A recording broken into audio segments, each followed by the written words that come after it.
Hi, welcome back to my channel. Today we'll be discussing Bad Boys Happy Home by SHOOWA. If you haven't already, click the subscribe button now and get your BL library card for the BL library. Before we get started, there will be spoilers, so if you don't want to be spoiled in this manga, go ahead and click off now. No worries, I'll catch you next time. For those of you who decide to stick around, let's go over some content warnings. There may be references to homomesia, gang activity, child abuse, pedophilia, rape, drug use, murder, and sex work, as these things do appear in the manga. But if that's okay with you, let's go and get started.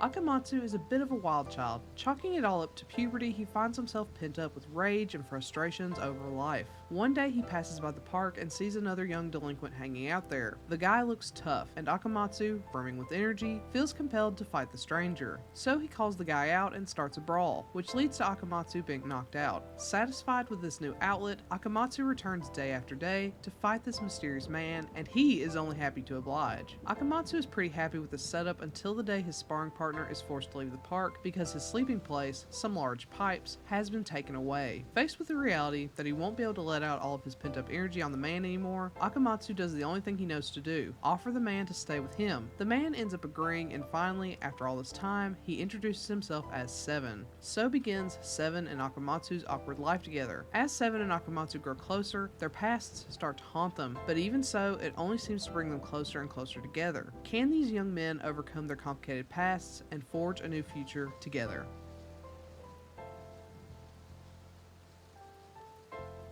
This is a really unique BL. I have yet to read anything similar, and I'm not sure that I'll find one anytime soon. It's not your standard romance, so don't expect a ton of fluff or romantic gestures. Don't get me wrong, it is cute in a lot of ways, but it feels more platonic and innocent than most BL. Most of your standard tropes aren't anywhere to be found here. There are no accidental kisses, there isn't any gushing or dramatic confession to be found, and the romance grows gradually and naturally. So if you're expecting a whirlwind romance, you might be disappointed. Instead, the romance is awkward, random, and stilted, just as a romance between two people who aren't sure about romance and sexuality would be. Sometimes it feels more like an exploration than anything else, and it is because of this that I really like this one. First off, the art style for this one is unique for the BL genre. It's not exactly beautiful or pretty, but it is well drawn, though the proportions can get a little crazy with their mouths and jaws. I'm pretty sure that's for humor's sake, but it's still weird.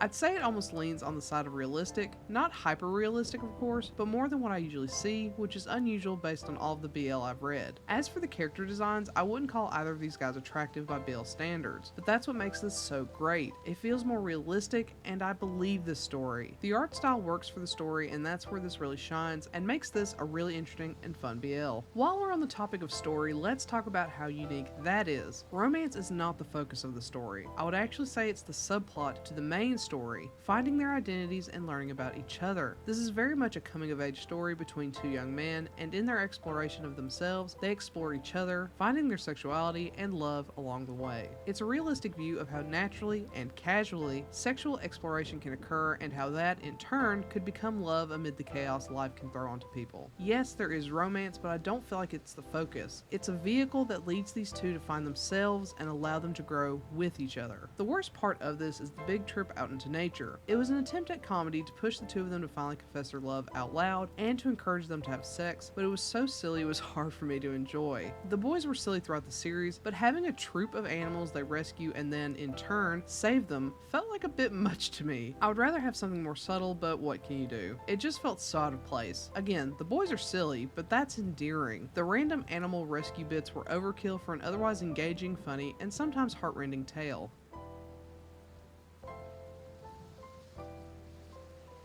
With all that being said, this was really interesting. I'm sure there are more like this one, but this was the first I've experienced. It took a very interesting angle on the BL genre, and it was a really refreshing take. If you're into your standard BL and expect more of the same here, then I'm sorry to say you'll probably be disappointed. But if you're looking for something new, look no further. This is a hard one to say I recommend because I know it's not going to be for everyone, but I do feel it's worth giving a shot if you've exhausted the standard BL fare. So, have you read Bad Boys Happy Home? If so, what do you think? Do you agree with my assessment? Do you not? Let me know in comment below. Otherwise, I'll catch you next time. Bye!